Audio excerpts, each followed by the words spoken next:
Democratic Socialists saying that the problem now is black Democrats, that they too often hold up the establishment. They too often support capitalism. Now, black Democrats, you're the enemy of socialism.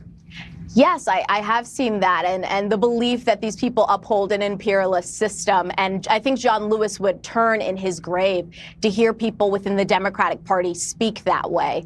It's incredibly insulting, I think, to black voters to believe that just because they aren't voting the way that you choose, you want them to vote, that they are low information or they don't have all the facts. I think a lot of people see exactly what's in front of them, and they're not buying it. I think the direct quote was, "You are," and I think in this case it's probably directly, in part directed at you, Yemisi. You are defanging the white socialists. You have defanged them. And for that, we congratulate you.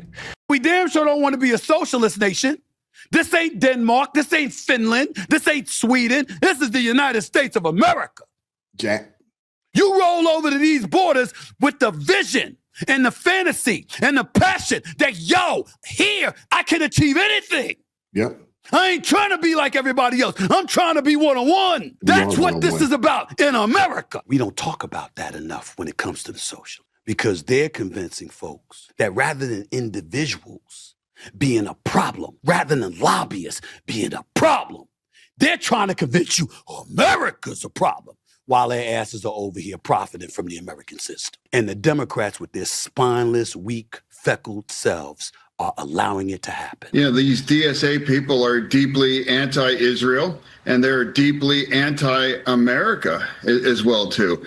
And now look at the kinds of people that they've said. Look at the things that they've been forced to delete, what they've said online. And that's not ancient history thing. These are recent things that they've said and that they've done. And it's indefensible. And I don't know why other Democrats, we just can't collectively say they are not Democrats. They can run if they want, but not as a Democrat. You know, these are extremists, and usually they're incredibly anti-American and are willing to even wipe their mouths with the American flag. Yeah, of course, you're referring to Chevalier there in her since deleted tweet. I want our viewers, and many of them know this individual, but this is El Said. He could be the nominee for Senate in Michigan. Here are some of his thoughts on Medicaid. Listen to this. We have a multi-class healthcare system. And too often in urban communities, because of structural racism, because of the circumstances of segregation, you end up having situations where you may have health insurance through Medicaid, but you don't have health care, because you can't get your Medicaid accepted where you need to get care. Now, this is the new socialist in place of Graham Plattner that they're rallying behind. What do you think of him? Yeah, no, it's hilarious. You know, Bernie is there campaigning for this guy. You know, humble yourself, Bernie. You know, you just push an accused rapist and imploded up in Maine, and now you're pushing, you know, essentially a pro-Hamas candidate that's been anti-American and deeply anti-Israel. You know, he's a socialist that earned $700,000 last year. His wife in private practice, she refuses to accept Medicaid for that. I mean, you know, he's a phony, and he has said incredibly anti-American thing. The champagne socialists are being exposed, and it's about time. I'm glad to see people like Fetterman, who it seems, although as a Democrat, I think they are forcing him to leave the party. I'm glad to see the likes of a Stephen A. Smith and so many others come out here and call a spade a spade. The barbarians are no longer at the gate. They have knocked the gate down. They're here. They're in office. They're on the local level. They're on the state level, and they're vying for positions within the national level. We see it. This El Said character, household income, $700,000, but then has the nerve to tell everybody we need Medicare for all, for everybody, while your wife refuses to take the Medicare that you say everybody needs to have and that the American people need to pay for. It's a daggone shame that it's taken this much before people finally decided to say, you know what? We're not dealing with this. No. Now, those of us on this side of things, we've been sounding the alarm for the better part of a year or longer. Those of us on this side of things, I am surprised that it took this long for those like a Fetterman and a Stephen A. Smith and so many others to wake up to what's actually going on. The socialists, no, the communists are here. Now they are mask off now, and they are telling you that our goal is to destroy the American empire. Stop. If you're carrying credit card debt right now, you're literally getting charged interest while you're watching this video. You're working 40, 50, maybe 60 hours a week, and the credit card companies are making money off your paycheck before you even get to enjoy it. If you're only making minimum payments, you're not getting ahead. You're just feeding the interest. That's exactly why I wanted to tell you about PDS debt. If you've got credit card debt, personal loans, or medical bills, PDS debt may be able to reduce up to half of what you owe. Instead of juggling multiple payments every month, they can help you roll everything into one lower monthly payment. The process couldn't be easier. It starts with the free 30-second personalized assessment. It won't affect your credit. There's no minimum credit score required, and you'll quickly find out what options are available to you. Here's the part you can't afford to ignore. Every day you keep a balance on your credit cards, it's costing you money. The sooner you see your options, the sooner you can start saving.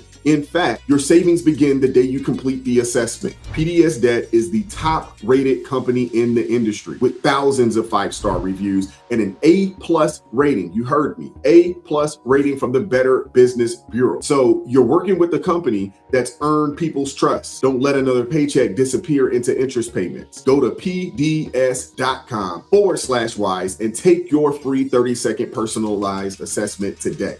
That's pdsdebt.com/wise. Now let's get back into the video. I said it yesterday. I said it last week. I'm gonna continue to say it. Only 4% of people who grace God's earth are Americans or can call themselves Americans. This is the last bastion of hope. If this place falls, there is nowhere to run to. And now you have Bill Maher. Y'all know what time it is with Bill Maher, but Bill Maher's been coming around as well.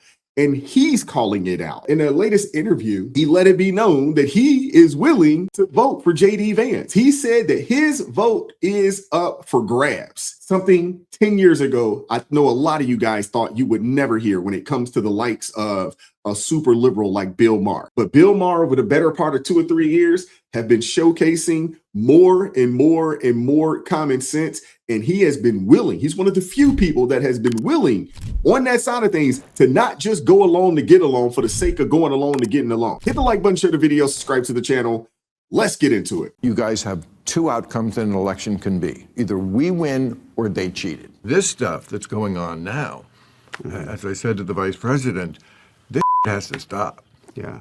Yeah, you were specifically talking about this, like the sore loser syndrome. It's the election is only I won or you cheated, which is perfectly summarizes the way Trump is. Exactly. There's only 2 outcomes. That's really what you could summarize that just for, major elections in general. Stacey Abrams still is out here saying that she won down in Georgia when she got beat twice. Hillary Clinton wouldn't concede and wouldn't say that she lost. She said that, it was taken from her. This is something that's been going on, unfortunately, for a while now. I do think it needs to stop, both sides. But we do know that there were some shenanigans that went on in 2020. We also know there was some shenanigans that went on this past spring, summer out in California. Pass the Save America Act, and we won't have these problems. We won't have 400,000, dead people on the rolls. We won't have, 2.5 million illegal immigrants or whatever that number was on the rolls.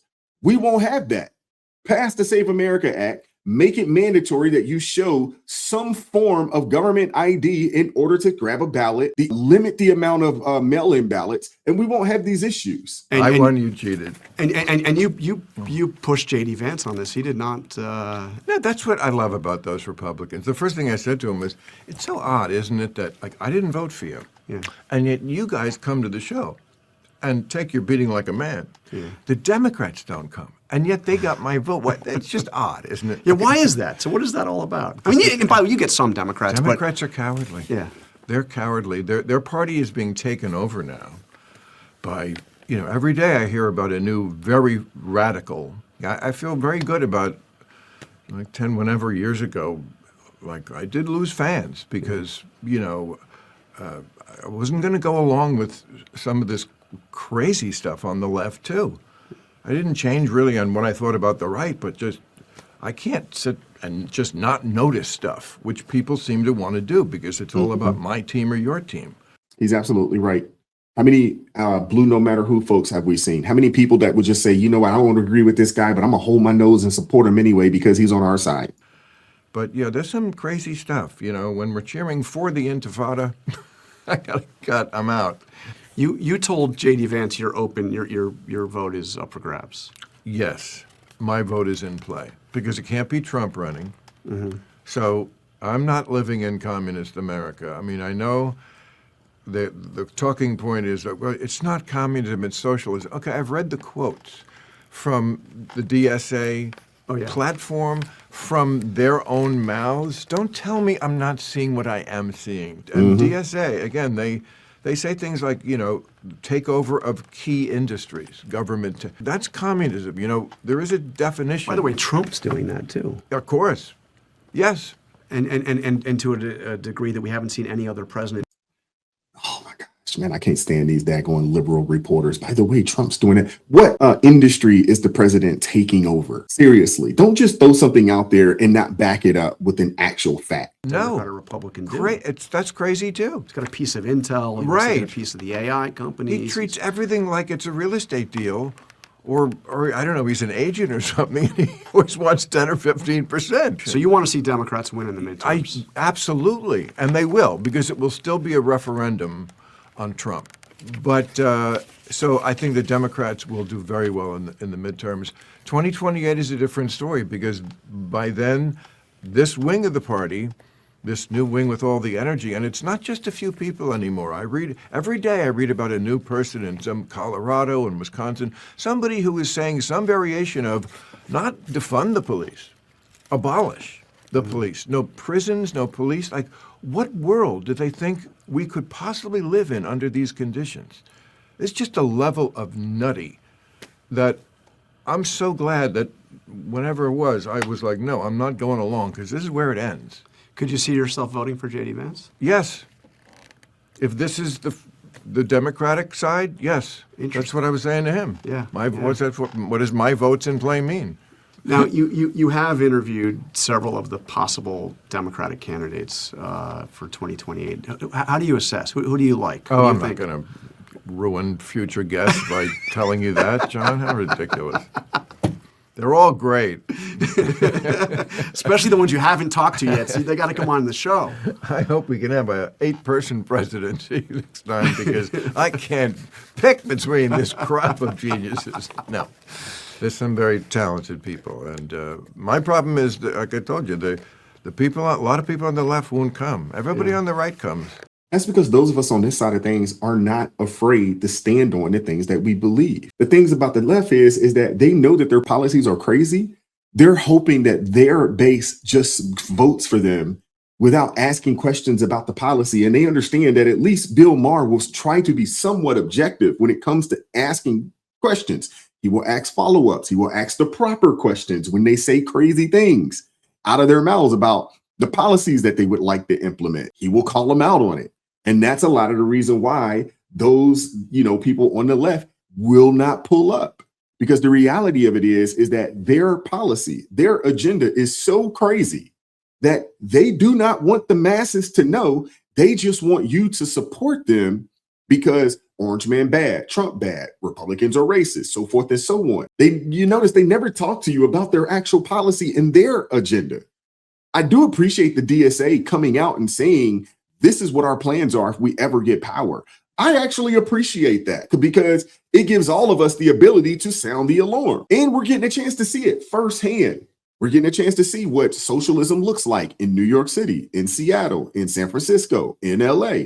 We're getting a chance to see it. Doesn't look great. It doesn't look great. It doesn't look like it is something that we would like to see implemented on a national scale. Lord knows we don't want to see it down here in the Southeast. Lord knows we don't want to see it. But they don't want to pull up because they can't answer these types of questions. Check this out. You have led Americans to believe that there's some effort to transform capitalism into socialism, to move from individualism to collectivism. Is that the goal? So many people, even those who might not yet identify as a socialist or are scared of socialism as a concept, understand that what's happening in our economy now is not working for them. They can't afford their house. They can't afford childcare. They can't afford education. But they're trying to get to the American dream, even if they're struggling. And socialism's platform is contrary to the American dream, to individual opportunity, is it not? In many ways, I think we're trying to look back at what has worked in America's past, but also look at what has been successful in other countries. Yeah, socialism hasn't worked in any other nation, and the places that they do tout are just as big as some of our largest states out here. The Scandinavian nations, the Denmarks, the Swedens, and the Norways of the world.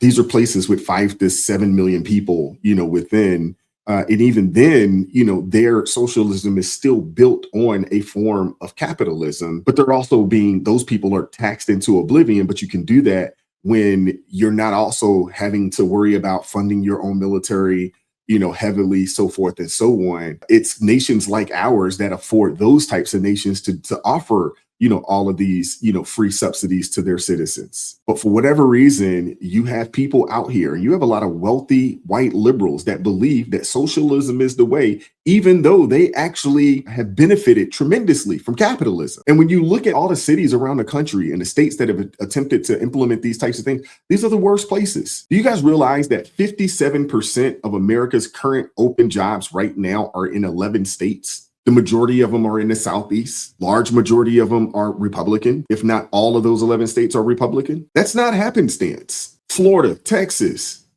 Tennessee, Georgia, Bama. These places are booming because they are bastions of freedom. You can come here, start a business, purchase a home, and not have to worry about some crazy minimum wage, some stupid regulation. You can go into these places and you can start a business and not have to worry about going bankrupt because the government has decided you're now going to pay $35 an hour for a minimum wage job. Those types of policies, they don't work. And that's why all of these places, they're all operating in crazy deficits, being forced to overtax their people and then overtax them again, and then a tax on top of a tax. Eventually, they run out of people to tax, and they run out of things to tax.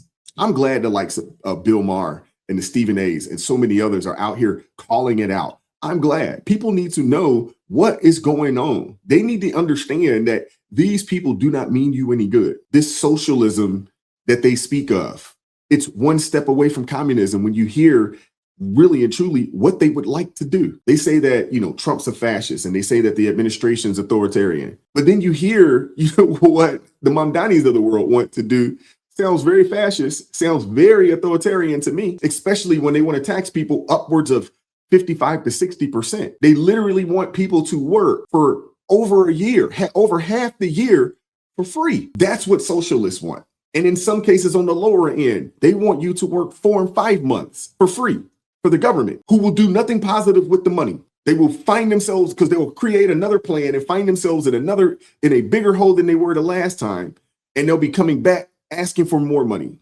We got to raise your taxes again. I'm sorry. I want to hear from you guys in the comment section. What are your thoughts? Hit the like button, share the video, subscribe to the channel, turn the notifications on to all so you never miss an upload. Consider joining the ARP family or buy your brother a coffee. That link's in the description box below. I appreciate the love. I appreciate the support. And as always, keep God first. Stay prayed up. We'll catch up with you guys next time. Peace. It is God who arms me with strength. Yeah, I'm battle ready. He trains my hands for battle. My heart stays steady. But thanks be to God, he gives us the victory. Through my Lord Jesus Christ, fear can't live in me. I was down to the dirt, red clay on my shoes, old pain in my shirt, oh so bruised. Then the Lord hit my chest, kicked air from my breath, put power in my step.